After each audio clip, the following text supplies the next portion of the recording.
Hi everyone, welcome to the Nightmare Cabin. Today, it's not very nightmarish, is it, at the moment? It's bright and sunny, but winter's coming, so it's going to be dark out a lot of the time. But yeah, we're in the last days of summer. And at the moment, today, we are talking about some death metal. Just a quick note, actually, this just turned up in the post. I've got the new Peaceville 30th anniversary edition of Death Shall Rise by Cancer, UK death metal legends. I did put a note, actually. I've ordered all three. They're doing To the Gory End and Sins of Mankind, the original trilogy, really, reissuing all three. I did put a note, actually, in my order, just saying, because for some reason they staggered it. They're doing them a couple of weeks apart. I just said, look, wait till all three are available and just send them all at once. But they didn't get that memo, basically. So, not to worry, no harm done. But when all three turn up, I'll do a proper video. We'll have a look inside and I'll have a listen of the three albums as well, get reacquainted. There's some extras as well, some demos. This comes with a live album.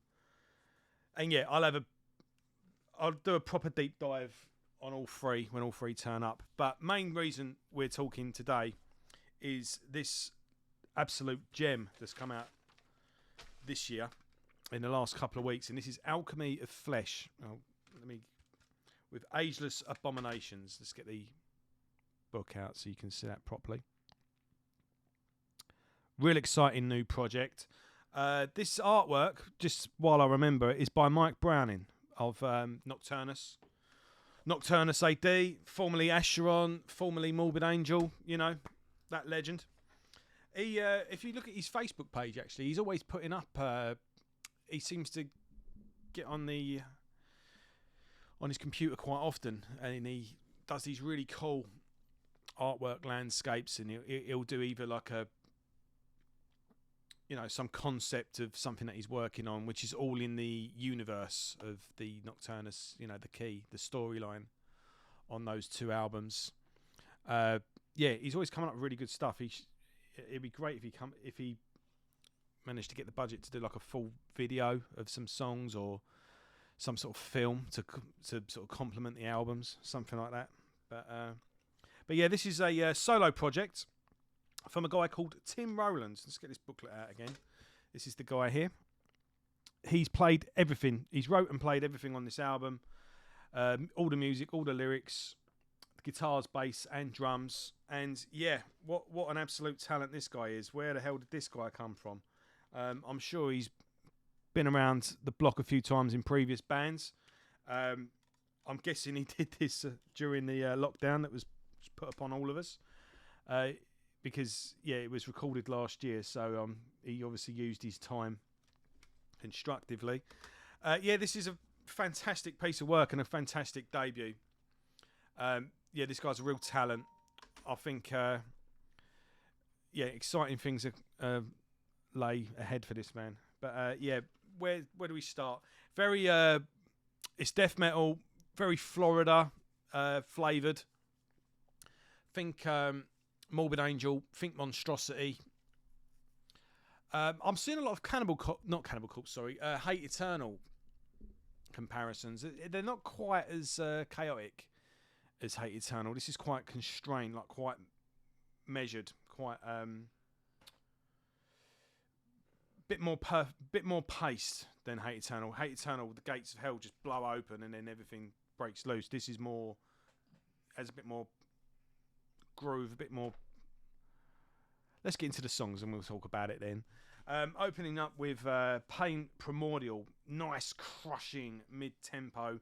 The riffs are just pummeling as well as the drums, and everything just swings perfectly back and forth between nice, good blasting, shredding riffs, and then Tim just knows when to pull back and just let something breathe and sort of take its course, let the riff take its course, and come down to like a nice mid-paced groove, but that nice swampy groove. You know, you get the drift. This is a very riffy album. Guitarists will love this album. House of Earth as that classic Morbid Angel. What I just described, the way they have that pummeling driving riff, but the pummeling drums underneath it, but they still manage to pull it back and make it slow. So this is sort of classic, that sort of classic formula that would that you would find on sort of Gateways to Annihilation. I think they really perfected that on that album.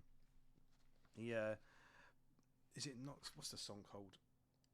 Knotters of Entrails is another standout track. Opens with like a dark melody, sort of like the opening riff of sort of Slave New World or A Thousand Lies by Machine Head. But it goes into this gorgeous sort of doomy, slow. But again, think Where the Slime, the way Where the Slime Live by Morbid Angel. That it just goes into that repetitive groove, but you just can't. It just takes you. It just sticks in your memory instantly, and you just can't help but be pulled in by it. It's all. The whole album is very catchy. The songs are all memorable. They stick in your head, and it's always interesting. The album it's constantly moving. The riffs don't outstay. Each riff leads into the next riff, which leads into the next groove, which leads into the next section. It's constantly moving. It's constantly interesting. No songs outstay their welcome. I mean, let's bring up the times here. I don't think the longest track I think is like 5 minutes, something like that. You've got 9 tracks in total. Yeah, I'm looking at 4 minutes, 3 minutes, 3 minutes, 3, 5. Yeah, Knotter of Entrails, 5:10. The last track, closing track, is 5 minutes 54 seconds. So that it's just constantly moves forward, constantly does what it needs to do, moves on to the next section or moves on to the next track. And yeah, everything just constantly just leads into the next. Each section leads to the next. Each song leads into the next. And it's nothing you've not heard before, but if you take sort of the two main bands I think you can swing between is sort of Morbid Angel and Monstrosity. But sometimes you go into a restaurant, say, and you read the menu. You don't necessarily want to try something new. You just know you want something you like, but you just want it done well. And this is what this is. This is death metal in the style of the albums that you already own, but it's done well, executed beautifully. And that's all you want sometimes. You don't need to... You don't necessarily need your bands to reinvent the wheel each time. They don't need to be, putting some new spin on things. Sometimes you just want something done in a classic manner. You just want it done. You just want it done properly. You don't need to mess about with formulas and styles and things. Sometimes you just want to do what you like, what you know, and just execute it properly. And that's what Alchemy of Flesh have done here. It's just a classic recipe executed perfectly. They find with Morbid Angel and Monstrosity, so let's take those two bands. Morbid Angel found that perfect balance between brutality with a shredding riff, pummeling drums, but they found that way to slow things down but keep it pummeling, keep it punishing. They knew they kept it. What the fuck am I trying to say? They just found that little. When you driving a car and you push the gas pedal down, you pull the clutch up. You find that breaking point where the car can then move forward. Morbid Angel found that balance between making it a slower, swampy paced groove, but still. You'd still be playing 1,000,000 miles an hour. You'd still be drumming 1,000,000 miles an hour all over the kit. Alchemy of Flesh managed to do that the way Morbid Angel took about 6 or 7 albums to master. And with Monstrosity, the Monstrosity comparison is Monstrosity found the balance between technicality, but still keeping a song interesting and memorable and not off-putting. Monstrosity never became too technical for their own good, like Necrophagist or something like that, where it's just There's plenty of bands like that at the moment, but Monstrosity have managed to keep things a bit technical and a bit interesting and a bit crazy and out there, whilst still keeping it palatable and accessible, and you still know what's going on and you still follow the song. Alchemy of Flesh do that also. So they managed to find the balance between shredding, pummeling, brutal, but mixing in different paces and different grooves and keeping things at a slower pace when needed. Then know when to ratchet right up again and keep it, just like hell on earth. And then the best way as well with Monstrosity, Alchemy of Flesh also managed to keep it technical and yet keep it interesting. And it's recorded wonderfully. It sounds absolutely, it just sounds gorgeous the way this produces. So yeah, it's a full package, a real exciting new project, a fantastic debut album. I think Tim Rowland's got a very good future ahead of him. There's the possibilities are endless. I mean, this seems to be really doing well. Hopefully, if this album is successful, this will just springboard him into a second album, and who knows, maybe he can. I remember a few years back there was a project. You don't really get it now anymore, but what was the one? You would get a project that the audience could fund, so you sort of pre-order the album, and this band's. They did it in different tiers, and they went, right, if we get this much money, we can afford to get this person to do a guest solo. And if we get this much money, we can get this person to do a guest solo, or this person to do some backing vocals. Maybe he could, if he gets the right attention, he could do a second album with some guest players from bands that he's clearly influenced by.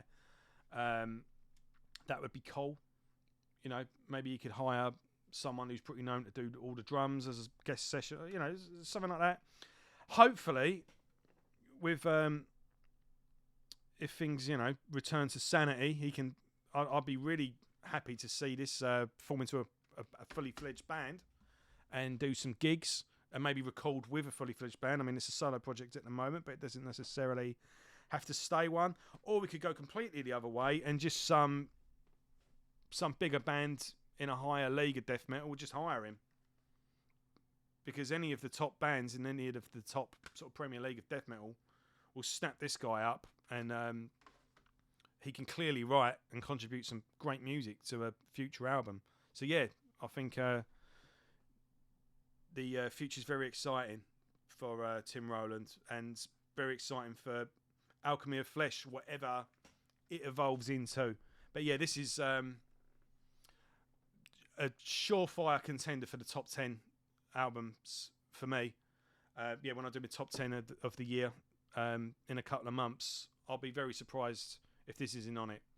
So yeah, really good album, well worth checking out. If you're a fan of death metal, definitely check this album out.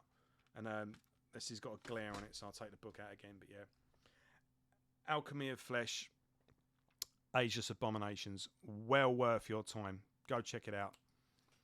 And thanks for watching this. If this is your first video, welcome to the channel. If you're a regular viewer, as always, welcome aboard. We've got Maiden Cast tomorrow. We'll be reacting to the Shinjitsu. And I've got a Let's Talk About video that I'm working on, which will be coming out. Well, it'll come out when it comes out. I always say it's coming out next week, and it always bloody goes on longer than I intend it to. But as always, plenty of stuff coming forward. So I'll be seeing you all soon. Thanks for watching, guys. Take care.